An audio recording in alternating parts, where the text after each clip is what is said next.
Hello friends, हमारी आज की कहानी का टॉपिक है जैसी सोच वैसी दुनिया। एक धर्मगुरु अपने कुछ शिष्यों के साथ किसी गांव में प्रवचन देने जा रहे थे। सफ़र बहुत लंबा था, तो वो लोग थोड़ा आराम करने के लिए रास्ते में ही रुक गए। जिस रास्ते में वो लोग आराम कर रहे थे, कुछ देर बाद उसी रास्ते में एक व्यक्ति गुजरा और उसने गुरुजी से पूछा, आप मुझे यहाँ के रहने वाले लगते हैं। मैं किसी और गाँव से आया हूँ। मुझे ये जानना है कि पास के गांव में जो वहाँ के लोग हैं कैसे हैं। उस व्यक्ति की बात सुनकर गुरुजी ने उससे पूछा, पहले तुम ये बताओ कि जिस गांव में तुम पहले रहते थे वहाँ के लोग कैसे थे। वह व्यक्ति बोला, उस गांव के लोग बहुत बुरे और मतलबी थे, इसलिए मैं वो गांव छोड़कर आ गया। गुरुजी बोले, जिस गांव में तुम अब जा रहे हो वहाँ भी तुम्हें ऐसे ही लोग मिलेंगे। वह व्यक्ति थोड़ा उदास हुआ और वहाँ से चला गया।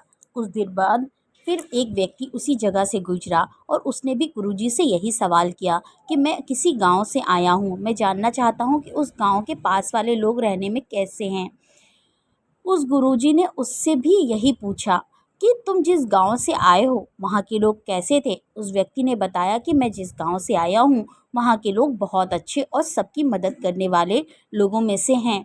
मैं बस काम की तलाश में दूसरे गांव जा रहा हूँ। और इस बार भी गुरुजी ने का आंसर वही था, तुम्हें इस गांव में भी ऐसे ही लोग मिलेंगे। वो व्यक्ति मुस्कुराया और खुशी खुशी वहाँ से चला गया। एक शिष्य ये सब देख रहा था, तो उसने गुरुजी से पूछा कि आपने दोनों से ही एक ही तरह का सवाल किया और दोनों को एक ही तरह का आंसर दिया, ऐसा क्यों? तो गुरुजी बोले, ये संसार वैसा ही है जैसे हम खुद होते हैं, इसलिए जो जैसा होता है उसे अक्सर उसी तरह के लोग और हर जगह मिल जाते हैं। ये छोटी सी कहानी हमें ये बात सिखाती है कि इस दुनिया में हम कहीं भी चले जाएं, हमें अक्सर उसी तरह के लोग मिलते हैं जैसे हम खुद होते हैं। अगर हम खुद अच्छे होंगे तो अक्सर हमारी मुलाकात अच्छे लोगों से ही होगी।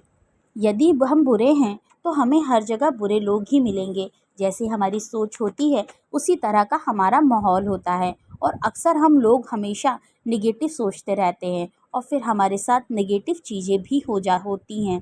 जब तक हम अपनी सोच को पॉजिटिव नहीं कर लेंगे तब तक हमें सिर्फ नेगेटिव रिज़ल्ट ही मिलते रहेंगे। जब हमारी थिंकिंग पॉजिटिव होगी तभी हम खुद के बारे में अच्छा सोच पाएंगे। दोस्तों, अगर आपको हमारी छोटी सी मोटिवेशनल कहानी अच्छी लगी हो तो प्लीज़ मेरे वीडियो को लाइक एंड चैनल को सब्सक्राइब करना ना भूलें। Thank you for watching and keep supporting. Bye bye.